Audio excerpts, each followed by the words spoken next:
হে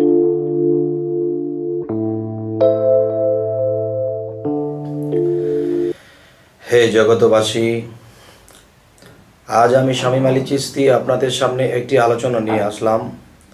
সে আলোচনাটি হলো যে এই পৃথিবীতে আমরা যেহেতু এসেছি ছোট হইতে সাবালকের দিকে গিয়েছি, কিন্তু একটি সাবালক হলো এই পৃথিবীতে চলে ফিরে খাওয়ার জন্য একটা সাবালক, আরেকটা সাবালক হলো যে রুহানি জগৎ বা আত্মজগৎকে বোঝার জন্যে, এবং সে বুঝে একদিন মুর্শিদ ধরতে হবে, এবং মুর্শিদ ধরার পরে মুর্শিদের দেওয়া সাধনাগুলো আমাদের করতে হবে।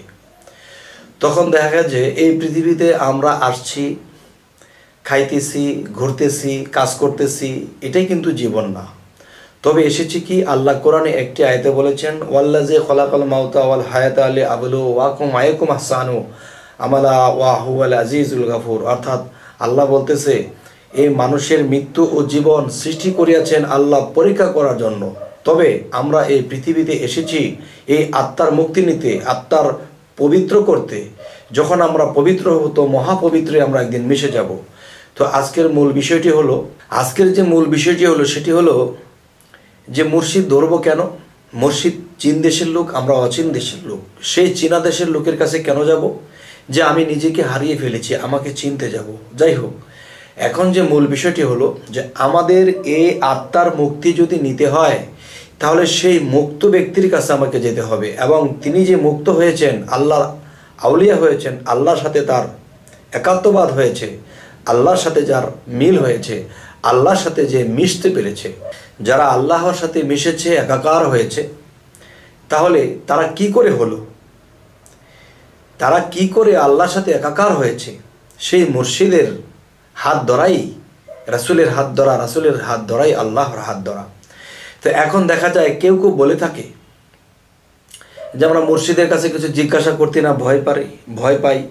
আমরা মুর্শিদের কাছে গেলে আমরা নিচের দিকে তাকিয়ে থাকতে হয়, তার দিকে তাকিয়ে একটা কথা বলবো, জিজ্ঞাসা করব, সাহস নাই। না বাবা, দেখা গেছে স্কুলের মাস্টারের কাছে যখন যাব, তখন অবশ্যই জিজ্ঞাসা করি যে স্যার এই পড়াটা কীভাবে, ওই পড়াটা কীভাবে পড়ব। তবে তখনই স্যার বুঝবে যে সে এই জিনিসটা পারে না, বিদায় বলতেছে। ঠিক মাস্টার, আমাদের রুহানি জগতের মাস্টার কে? আমার মুর্শিদ, আপনার মুর্শিদ, আমার মুর্শিদ। তাহলে তিনি যখন রক্ত মাংস গড়া মানুষ, তিনি বসে আছে, তখন গিয়ে আগ্রহের সাথে, ভালোবাসার সাথে, প্রেমের সাথে, ভক্তির সাথে যখন জিজ্ঞাসা করলাম যে বাবা, যে আমরা কি করে এই আত্মার উদ্ধার করব, এই উদ্ধার করার জন্য আমাদেরকে সাধনা দেন, আমল দেন, আমরা সেগুলো করব। এখন যদি বলা হয় আমরা তার সাথে কথা বলতে ভয় পাই, তাহলে যাকে ভয় পাই, তাহলে তিনিই তো আমাকে নির্ভয় দেবে এবং ভয় কাটিয়ে দেবে। তোমরা নির্ভয়ে আল্লাহর কাজ করো, আল্লাহর সাধনা করো। এখন যদি বলা হয় যে না, এরকমভাবেই থাকবে, তাহলে আপনি ইহকাল পরকালে আর শিক্ষিত কিভাবে হবেন? আচ্ছা, তো এখন আমি বলবো যে কিভাবে আত্মার মুক্তি নিতে হবে। আমি এই সাধনার কথাগুলো আপনাদেরকে বলে যাব, কিন্তু এই বলাতে আপনারা ফুল ক্লিয়ার হবেন না। তবে একটা জিনিস লাভ হবে যে কোন কোন সাধনা নিতে হবে, কোন কোন সাধনা কিভাবে করতে হবে, সেটা নিজ নিজ মুর্শিদের কাছে যাইয়া আপনারা ইঙ্গিত করতে পারবেন, জিজ্ঞাসা করতে পারবেন। জিজ্ঞাসা করার মতো যে পুঁজি, সেটা হয়ে যাবে। সেটা হলো কি, যেমন আমার চাচাগুরু জালালউদ্দিন খাঁ, তিনি মহান একজন ব্যক্তি, আল্লাহ তাকে যথেষ্ট জ্ঞান দান করেছেন। আমি তার কবিতার ছন্দে আমি বলে যাব, সেখান থেকে আপনারা সাধনা উঠিয়ে নেবেন। যদি উঠিয়ে নিতে না পারেন, তাহলে নিজ নিজ মুর্শিদের কাছে জেনে নেবেন। তখনই আপনারা সাধনাগুলো করলে এই আত্মা থেকে, এই দেহ থেকে আত্মার মুক্তি ঘটাতে পারবেন। কারণ জন্ম জন্মান্তরে আমরা ঘুরতেছি, এই জীবনের কোনো শেষ পাচ্ছি না। পৃথিবীতে আসছি, আবার বলছি মুক্তি নিব, পৃথিবীতে আসছি, আবার বলছি মুক্তি নিব, কিন্তু মুক্তি তো আর নেওয়া হয় না। এই জ্বালা যন্ত্রণা, জন্ম নেওয়া এবং জন্ম দেওয়া, আহা কি কষ্ট, এটি আমরা বুঝতে পারছি না। যাই হোক, সেই ইঙ্গিতগুলো করে যাব। এই ইঙ্গিত থেকে, এই কবির ভাষায় যা কিছু বলে যাব, এখান থেকে আপনারা তুলে নেবেন এবং খাতায় টুকে রাখবেন। এখান থেকে যার যার মুর্শিদকে জিজ্ঞাসা করবেন ভক্তির সাথে, প্রেমের সাথে। প্রাণারাম অভ্যাস করো সাধন পথে মন আমার, এই রেচক পুরো কুম্ভকেতে লুপ্ত করো কাম্বিকার। এই পরের স্বর চক্র শোন, নিঘুমেতে করো ধ্যান, দম সমর্থে করো সাধন, গুহ্যমূলে মলাধার। সেই পদ্মতে কুণ্ডলিনী ভুজঙ্গল সেই রূপিণী, 3.5 পেজ দিয়া তিনি দৃষ্টি রাখছেন সহস্রবার। ঊর্ধ্বশ্বাসে চলন মোর, বীজ মন্ত্র করে রোপণ, ছাড়াইয়া লও ধরা সাধন, দেখবে মজা চমৎকার। ডাকিনী যোগিনী নিয়া আছেন মা সুখে ঘুমাইয়া, ঊর্ধ্বশ্বাসে লও জাগাইয়া, রুদ্ধ রাখছে ব্রক্ষদ্বার। চলরে জাহবীর কোলে, সবাদিষ্ঠানে সরদলে, জম্প দিয়ে পর্গে জলে যদি মন জানে সাঁতার। এই স্নিগ্ধ জলে শুদ্ধ হইয়া জলের উপর আসন নিয়া, মণিপুরে যাও চলিয়া থাকবে না অন্ধকার। একটি ফুলের পাখি 10টা যদি হইতে পারো নিষ্ঠা, খাইবে বেসুমার। এই অগ্নিকুণ্ডের কোলাহলে কান ফেটে যায় ভূমণ্ডলে, ঝাঁপ দেওগে সেই চিন্তা নলে যদি ইচ্ছা থাকে কার। এই আলাজিব্বা দুদু করে যেজন সাহসের জোরে, দম রাখিয়া পড়ে মরে অগ্নি হয় তার দাবেদার। সেই অগ্নিতে হইলে দাহন, হয়ে যাব অগ্নিবাহন, কাঞ্চন বরণ হবে তার। এই হৃদয়ে পদ্ম অনাহত, 12টি দল রয় পবিত্র, নারায়ণ বিরাজিত, বায়ুতে তার হার বিহার। সেই পথে হইলে সাধন, বায়ুর শোনে করবে ভ্রমণ, এই পরমাত্মা হবে দর্শন, পুণ্যজনম আর হবে না। 16 দল কণ্ঠমূলে এই বিশুদ্ধক্ষ পদ্ম বলে, 16 দল কণ্ঠমূলে বিশুদ্ধক্ষ পদ্ম বলে, সাধন হলে আকাশকুলে সুখের নাহি পারাপার। এবার শোষণমার ছিদ্র দিয়া এই দ্বিদল পদ্ম ওঠো গিয়া, এই আজ্ঞাচক্র ভেদ করিয়া করিল জাতের বিচার। সেই দেশেতে গেলে পরে মুক্ত জীব বলে তারে, ওরে জালাল বলে যাবে সেরে, জমেরও নাই অধিকার। হে জগতবাসী, শরীয়তের ভাষায় একটি কথা বলা হয় যে আজরাইল যেদিন আসবে 1 মিনিট সময় দেবে না। কিন্তু শরীয়তের ইবাদত যারা করতেছে, এই ইবাদত কেউ বুঝিয়ে করে, কেউ না বুঝিয়ে করে, কেউ লোক দেখানোর জন্য করে, কেউ মন থেকে করে। তবে এদের কাছে যদি আজরাইল আসে, তখন আজরাইল তাকে 1 মিনিট সময় দেবে না। এটা সত্য হাদিস কথা, সত্যই বলা হয়েছে। কিন্তু একজন সাধক যখন সাধনা করেছে, তার আত্মসাধনা করেছে, আগুন পানি বাতাস মাটি আলোক এই সমস্ত কিছু যখন সে আয়ত্ত করেছে, তখন শয়তান তাকে তো কখনো ধোঁকা দিতে পারবেই না, কারণ তার সমস্ত কিছু তার নিজের আয়ত্তদিন করেছে। আল্লাহ তাকে এই সাধন বলে এই আয়ত্তদিন করে দিয়েছে।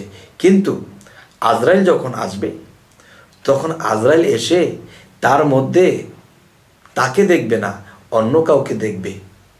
তখন আজরাইল বলবে তিনির মধ্যে মুর্শিদ বিরাজমান, মুর্শিদের মধ্যে রাসূল বিরাজমান, আর রাসূলের মধ্যে আল্লাহ বিরাজমান। তখন এখানে আজরাইল এসে ভক্তি দিবে, বলবে হে আল্লাহর বন্ধু, আপনি তো একা নয়, আর আপনি তো আল্লাহ নয়, তবে আপনি তো আল্লাহ ছাড়া নয়, আপনার সাথে আল্লাহ রাসূল একাকার। আমি কি করে এই রুহু জান কবজ করব? তখন সালামের সাথে ভক্তির সাথে এসে যখন বলে, তখন সেই আউলিয়া যদি একবার বলে হে আজরাইল, আপনার সালাম আমি গ্রহণ করলাম, তবে আপনি আমাকে নিয়ে যাবেন। যদি কেউ মনে করে নিয়ে যান, ঠিক আছে নিয়ে যান। আবার যদি কেউ মনে করে আমাকে 3 দিন 5 দিন সময় দিতে হবে, আমার একটা ছোট ডিউটি আছে, আল্লাহর একটা কাজ আছে, আমি সেটা করে যাব। তখন আল্লাহ বলেছে কি, হে জগতবাসী, তোমরা যদি আমার সাথে বেয়াদবি করো তো কিঞ্চিত মাপ পেয়ে যাবে, কিন্তু আমার বন্ধুদের সাথে কখনো বেয়াদবি করো না। তখন এই আল্লাহর আউলিয়া তিনি আল্লাহর বন্ধু, আর আল্লাহ কি বলেছে, আমার বন্ধুদের সাথে বেয়াদবি করো না।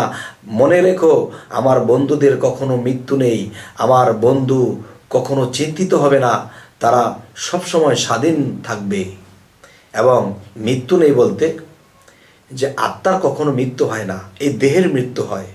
আত্মা এই দেহে বাস করতো, এই আত্মা চলে যাবে, এই মৃত্যুর কথা বলা হয়েছে। যাই হোক, হে জগতবাসী, এই পৃথিবীর ধরাধামে আমরা এসেছি। আমরা যদি দুনিয়াতে খাচ্ছি, চলছি, ফিরছি, টাকা কামাই করতেছি, এটাই কিন্তু জীবন না বাবা। নিজের সাধন বলে এই দেহের থেকে এই আত্মাকে আলোকিত করে একদিন এই সিদরাতুল মুনতাহা দিয়ে একদিন বের হয়ে যেতে হবে, তখনই সে আত্মাটা মুক্ত হবে। এই আত্মাটা যদি এই সিদরাতুল মুনতাহা, মগজে তার ঠিকানা, এখান দিয়ে যদি কেউ বের করতে না পারে, তাহলে সেই আত্মা মুক্ত হবে না, সে ফের জগতে আবার আসবে। কিন্তু যে আত্মাটা উপর দিয়ে চলে যাবে সে মুক্ত হবে, ইচ্ছে করলে আসতে পারবে, যেতে পারবে। কিন্তু কিছু কিছু আত্মা অন্য পথ দিয়ে যদি বের হয়, তাহলে সেই সুবিধাটুকু হবে না, অসুবিধা ভোগ করেই থাকতে হবে। হে জগতবাসী, আজকে যেই আলোচনাটি আপনাদের সামনে করা হলো, সেই আলোচনাটি একমাত্র মুক্তির সাধনার সম্বন্ধে কথা বলা হয়েছে। আমরা এই পৃথিবীতে শুধুই আমরা কাজ করব না, খাবো না, সংসার করব না এবং বাড়ি গাড়ি করব না, এর পাশাপাশি যদি এই সাধনাগুলো করতে পারি, এই অবস্থা থেকে আমরা মুক্তি নিতে পারবো ইনশাল্লাহ। যদি কেউ এই কাজগুলো, এই সাধনাগুলো করে, আর সেই সাধনাগুলো করলে কোন কোন স্তর থেকে কোন কোন স্তরে যাবে, এবং একদিন আজরাইল যদি একদিন কাছে আসে, সেও আল্লাহর বন্ধু হিসেবে তার সাথে বেয়াদবি করবে না এবং সে যা বলে তা শুনবে। হে জগতবাসী, আমাদের এই চ্যানেলের কথা যদি আপনাদের ভালো লাগে, অবশ্যই সাবস্ক্রাইব করবেন এবং পরবর্তী ভিডিওগুলো আপনারা পেয়ে যাবেন। তো আজ এই বলেই রাখছি, আল্লাহ হাফিজ।